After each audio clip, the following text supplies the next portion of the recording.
ஓகேப்பா. ஒரு 82% பார்த்தீங்கன்னா நம்ம சேனல் சப்ஸ்கிரைப் பண்ணாமே பார்த்துட்டு இருக்கு. ஸோ சப்ஸ்கிரைப் பண்ணிட்டு பாருங்க. இந்த வீடியோட நோக்கம் பார்த்தீங்கன்னா இந்த இஆர்சிலாம் பார்த்தீங்கன்னா நிறைய பேர் படிச்சிருக்கவே மாட்டீங்க, நிறைய கொஸ்டின்ஸ் இருக்குன்ட்டு. ஸோ மார்க் அலாட்மெண்ட்ல எப்படி இப்படி இருக்குன்னு நம்ம சொல்லியிருக்கோம் கிளியரா. நேம் ஆஃப் த போயம், அந்த போயட்டோட author explanation, name of the poem, இது மாதிரி எல்லாம் 2 மார்க் வந்து இதை படி தான் ஃபுல்லாக பேராகிராஃபுக்கு எப்படி எழுதுனா மார்க், டைலாக் ரைட்டிங் எல்லாம் பப்ளிக் எக்ஸாமுக்கு நினைக்கிறேன். நாளைக்கு உங்களுக்கு எக்ஸாம் பிளஸ் ஒன் இங்கிலீஷுக்கு. ஸோ வீடியோ ஸ்கிப் பண்ணாம பாருங்க. நீங்க என்னென்னலாம் படிச்சிருந்து எப்படி எப்படிலாம் மார்க் வாங்கணும் அப்படின்றதுக்கான உங்களுக்கு நிறைய டவுட்ஸ் இருக்கும். இதெல்லாம் மார்க் பேராகிராஃப் பிஆர்சிக்கு எப்படி கொடுப்பாங்க அப்படின்றது. ஸோ ஒரிஜினல் டிஜியில இருந்து டீச்சர்ஸ்லாம் பேப்பர் கரெக்ஷன் பண்ணுவாங்க. அதற்கான பேப்பர் டீட்டெயில்ஸ் தான் பார்க்க போறோம். இந்த வீடியோ ஸ்கிப் பண்ணாம பாருங்க, கண்டிப்பா உங்களுக்கு யூஸ்ஃபுல்லா இருக்கும். எப்படி எப்படிலாம் பேப்பர் வந்து எப்படி நீங்க பர்சன்ட் பண்ணிருக்கணும், எது எழுதுனா மார்க் வரும் அப்படின்றத ஃபுல் டீடைல்ஸ் பார்க்க போறோம். கண்டிப்பா யூஸ்ஃபுல்லா இருக்கும். யூஸ்ஃபுல்லா இருக்கும் மறக்காம கமெண்ட்ஸ்ல மென்ஷன் பண்ணுங்க. நம்ம ஆல்ரெடி என்னென்னலாம் படிச்சிருக்கணும் அப்படின்றத full details, paragraph and then grammar part எல்லா வீடியோஸ் எல்லாமே போட்டாச்சு. ஸோ வீடியோ டிஸ்கிரிப்ஷன்ல செக் பண்ணிக்கோங்க. ஓகேங்களா? முடிஞ்ச அளவுக்கு வீடியோ உங்க ஃப்ரெண்ட்ஸ் ஷேர் பண்ணுங்க, லைக் பண்ணுங்க, சப்ஸ்கிரைப் பண்ணணும், ஆல்ரெடி செக் பண்ணி வச்சுக்கோங்க. உங்களுக்கு ஆன்சருக்கு எல்லாமே நான் உங்களுக்கு பப்ளிக் முடிய 145 50 அப்டேட் பண்ணிடுவோம். ஓகே, வீடியோக்குள்ள போலாமா? ஓகேப்பா. இது பாத்தீங்கன்னா அபிஷியலா ப்ரீவியஸ் இயருக்கான ஒரு ஆன்சர் கீ தான். என்னென்ன மார்க் கொடுக்குறாங்க அப்படின்றத செக் பண்ணிக்கோங்க. ஃபர்ஸ்ட் 3 உங்களுக்கு சினானிம்ஸ் வந்துடும், 4, 5, 6 ஆன்டனிம்ஸ் வந்துடும். 7ல இருந்து 20 வரைக்கும் பாத்தீங்கன்னா இந்த கிராமர் பார்ட் வொக்காபுலரி தான். இது எப்படி எப்படிலாம் படிச்சிருக்கணும் அப்படின்றது இந்த வீடியோ டிஸ்கிரிப்ஷன்ல கொடுத்துருக்கேன், செக் பண்ணிக்கோங்க. ஒன்னுக்கும் பாத்தீங்கன்னா 180 கொஸ்டின்ஸ் பிராக்டிஸ் ஆன்சர் கீயோட கொடுத்துருக்கேன், அதையும் நீங்க பாத்துக்கோங்க. ஓகேங்களா? ஜஸ்ட் பார்ட் டூ பொறுத்தவரை எனி 4 அப்படின்றது எழுதணும். ஓகேங்களா? பொயட்டிக் லைன்ஸ், இந்த பொயட்டிக் லைன்ஸ் உங்களுக்கு இம்பார்ட்டன்ஸ் வேணும்னா சொல்லுங்க, நான் கண்டிப்பா உங்களுக்கு அப்டேட் பண்றேன். எது எழுதுனா மார்க் அப்படின்றது அலாட்மெண்ட் பண்ணிருக்காங்க பாரு, 1 மார்க் கொடுத்துருக்காங்க. அதுல நீங்க ஆல்மோஸ்ட் கைட்லைன் படிச்சு முடிச்சிருக்கீங்க. பொயட்டிக் லைன்ஸ் அதை நீங்க ரெஃபர் பண்ணிக்கோங்க. நெக்ஸ்ட் பாத்தீங்கன்னா செஷன் 2 பொறுத்தவரை பாத்தீங்கன்னா எனி 3 கொஸ்டின்ஸ், 3 கொஸ்டின்ஸ் வருது. கிராமர் பார்ட் தான் நினைக்கிறேன், ஆக்டிவ் வைஸ், பேசிவ் வைஸ் அதெல்லாம் வரும். ஸோ அதை பார்த்துக்கோங்க.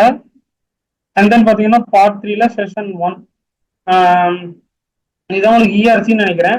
இஆர்சி தான்ப்பா. நிறைய பேர் என்கிட்ட டவுட்னு கேட்டுக்கிட்டே இருக்கீங்க. எதுக்கு மார்க் அப்படின்னா, நீங்க இஆர்சியில நேம் ஆஃப் த போயம், நீங்க இஆர்சியை படிக்கலனாலும் பிரச்சனை இல்லை. 3 மார்க் எப்படி தருவாங்கன்னா, உங்களுக்கு அந்த ஆல்மோஸ்ட் நீங்க லெசன்ஸ் படிச்சிருக்கிறதுனால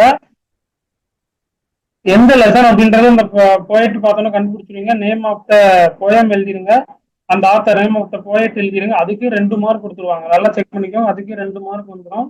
அடுத்து எக்ஸ்பிளனேஷன்ல இருக்கு 1 மார்க். ஸோ அதை நீங்க பாத்துக்கோங்க, அதுதான் இம்பார்ட்டன்ட். உங்களுக்கு எதுவுமே தெரியல, நீங்க படிச்சதே வரலன்னா கூட இந்த 2 இது எழுதுனீங்கன்னா உங்களுக்கு 2 மார்க் டெஃபினட்டா கொடுத்துருவாங்க. ஓகேங்களா? இது ரொம்ப முக்கியம், நோட் பண்ணிக்கோங்க. நெக்ஸ்ட் பாத்தீங்கன்னா எனி 2 அப்படின்றது எழுதணும். Answer without mistake, answer with few மிஸ்டேக்கா 2 மார்க், ரெவலண்டா ஆன்சர் எழுதினீங்கன்னா 1 மார்க். இதுதான் உங்களுக்கு முக்கியம். ஸோ அதுக்கு தான் உங்களுக்கு நான் சொல்றோம், பப்ளிக்ல எல்லாம் முடிஞ்ச அளவுக்கு அட்டன் பண்ணிட்டு வாங்க அப்படின்றது. ஸோ மிஸ்டேக்கான எழுதுனா, இல்லாம எழுதுனா 3 மார்க், கொஞ்சம் லைட்டா மிஸ்டேக் வந்து 2 மார்க், ரெவலண்டா எழுதுனா 1 மார்க் அப்படின்னு சொல்லியிருக்காங்க. ஸோ இதை நீங்க பாத்துக்கோங்க. Session 2 question number 34, 35, 36. ஓகேங்களா? நெக்ஸ்ட் பாத்தீங்கன்னா செக்ஷன் 3ல என்னென்னது அப்படின்னா நோட்ஸ் மேக்கிங் உங்களுக்கு தெரியும். அந்த ரஃப் காப்பி, ஃபேர் காப்பி அதெல்லாம் கரெக்டா அப்டேட் பண்ணிக்கோங்க. நெக்ஸ்ட் பாத்தீங்கன்னா ப்ராசஸ் ஆஃப் கொஸ்டின் நம்பர் 39 எதுக்கெல்லாம் பாத்துக்கோங்க. எனி 3 மீனிங்ஃபுல் சென்டென்ஸ், அதே சேம் as தான். 3 மார்க், மிஸ்டேக் எல்லாம் எழுதுனா 2, ரிலேட்டட் எழுதுனா 1. ஓகேங்களா? ஓகே. அண்ட் தென் மீதி இதுக்கு கொஸ்டின் நம்பர் 40 அலாட்மெண்ட் பாத்துக்கோங்க. இமெயில் ரைட்டிங் ஃபார் இமெயிலுக்கு 1 மார்க், 2க்கு சப்ஜெக்ட்டுக்கு கண்டென்ட் எழுதுறீங்களா அதுக்கு 1 மார்க். ஓகே. நெக்ஸ்ட் பாத்தீங்கன்னா பார்ட் 4 பாத்தீங்கன்னா என்னதுன்னா கண்டென்ட். உங்களுக்கு நீங்க கண்டென்ட் 60% கரெக்டா இருந்தது அப்படின்னா உங்களுக்கு 5 out of 5 கொடுத்துருவாங்க. குட் பேராகிராஃப் எழுதிருந்தீங்கன்னா 4 மார்க். ஆல் பாயிண்ட்ஸ், இன்னும் மிஸ்டேக் எல்லாம் எழுதணும். And then few mistakes, many mistake இருந்தால் 2 மார்க். மேஜரா நீங்க ரிலேட்டடா எழுதினாலும் 2 மார்க் கொடுத்துருவான்னு சொல்லியிருக்காங்க, அதை நோட் பண்ணிக்கோங்க. இதுதான் எல்லா ப்ரொசீஜர்ஸுக்கும் செக் பண்ணிக்கோங்க. ஓகேங்களா? ஓகே. நெக்ஸ்ட் பாத்தீங்கன்னா notes making, summarise, title, rough copy, fair copy fill பண்ணி வச்சாலே 3, 4, 5 அவ்வளவுதான். 5 மார்க் உங்களுக்கு 5 மார்க் கொடுத்துருவாங்க. Next dialogue between. இந்த டைலாக் பிட்வீன்லாம் பாத்தீங்கன்னா மார்க் எல்லாம் எதுக்கு கொடுக்குறாங்கன்னு பாருங்க. மீனிங்ஃபுல் எக்ஸ்சேஞ்ச் வித்தவுட் மிஸ்டேக், நம்ம முன்னாடியே சொல்லியிருந்தோம்ல. Relevant mistake, few mistake, some point few mistake இருந்தாலும் 2 மார்க் கொடுத்துட்றாங்க. மினிமம் மிஸ்டேக் இருந்தால் மட்டும்தான் ஒரு மார்க். ஓகேங்களா, இதை நல்லா நீங்க நோட் பண்ணிக்கோங்க. Okay, next letter writing. From to salutation. இந்த சாலிஃபிகேஷன் அப்படின்றது நிறைய பேர் சாலிஃபிகேஷனும் சப்ஸ்கிரிப்ஷனும் நிறைய பேர் கேட்டுட்டு இருந்தீங்க.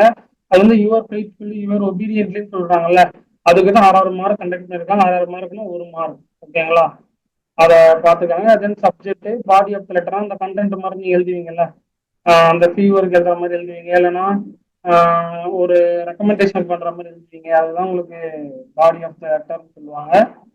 ஓகேங்களா, அதுதான் லெட்டர் ரைட்டிங். ரெண்டுமே ஒரு லெட்டர் ரைட்டிங் உங்களுக்கு 2 ஃபார்மேட் இருக்கா தெரிஞ்சுக்காங்க. Formal letter, informal letter. அதுதான் உங்களுக்கு கொடுத்துருக்காங்க. நெக்ஸ்ட் 46 அதை பொறுத்தவரை உங்களுக்கு பேராகிராஃப்ல இருந்து எழுதிடுவீங்கல்ல, அதுக்கு தான் உங்களுக்கு மார்க்கு. ஓகே, எஸ்பெஷலி அவ்வளோதான், எல்லாமே கிளியரா சொல்லிட்டோம்னு நினைக்கிறேன். ஸோ மறக்காம வீடியோ ஃபுல்லா நீங்க பாத்தீங்கன்னா உங்களுக்கு ஒரு ஐடியா கிடைச்சிருக்கும்னு நினைக்கிறேன். ஸோ டெஃபினட்டா இந்த வீடியோ உங்க ஃப்ரெண்ட்ஸுக்கெல்லாம் ஷேர் பண்ணுங்க, கண்டிப்பா யூஸ்ஃபுல்லா இருக்கும். ஓகேங்களா.